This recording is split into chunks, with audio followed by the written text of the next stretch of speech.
রাজস্থানে কারখানাতে বিধ্বংসী আগুন। রাজস্থানের ভিওয়ান্ডিতে রাসায়নিক কারখানায় বিধ্বংসী আগুন, ঝলসে 7 শ্রমিকের মৃত্যু।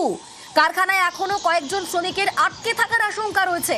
আমাদের সঙ্গে মৈত্রী রয়েছেন। মৈত্রী, ঠিক কিভাবে আগুন লাগলো এবং সেই সময় কতজন শ্রমিক সেখানে ছিলেন, কি কি খবর পাওয়া যাচ্ছে এখনো পর্যন্ত? দেখো, এখনো পর্যন্ত যেটা জানা গিয়েছে যে বিলাওয়ারের এই যে কেমিক্যাল কারখানা, সেখানে রাতে আচমকাই বিস্ফোরণের আওয়াজ প্রথম পাওয়া যায় এবং সেখান থেকেই বিধ্বংসী আগুন ছড়িয়ে পড়ে এবং একাধিক ইঞ্জিন সেখানে গিয়ে কাজ করছে, কিন্তু এখনো পর্যন্ত সমস্ত শ্রমিকদের উদ্ধার করা সম্ভব হয়নি। অন্তত 7 জন শ্রমিকের ঝলসে মৃত্যু হয়েছে বলে এখনো পর্যন্ত রাজস্থান প্রশাসনের তরফ থেকে জানা গিয়েছে এবং আরো বেশ কিছু শ্রমিক সেই কারখানায় আটকে থাকার আশঙ্কা করা হচ্ছে বলে জানা যাচ্ছে।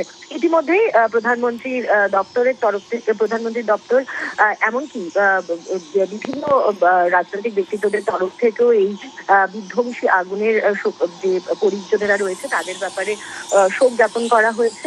তবে কি কারণে আগুন এবং কিভাবেই বা এই কেমিক্যাল ফ্যাক্টরিতে এতজন শ্রমিক আটকে পড়লেন, সেই সমস্ত বিষয় তদন্ত করা হবে বলেও জানানো হয়েছে রাজস্থান প্রশাসনের তরফ থেকে। বেশ।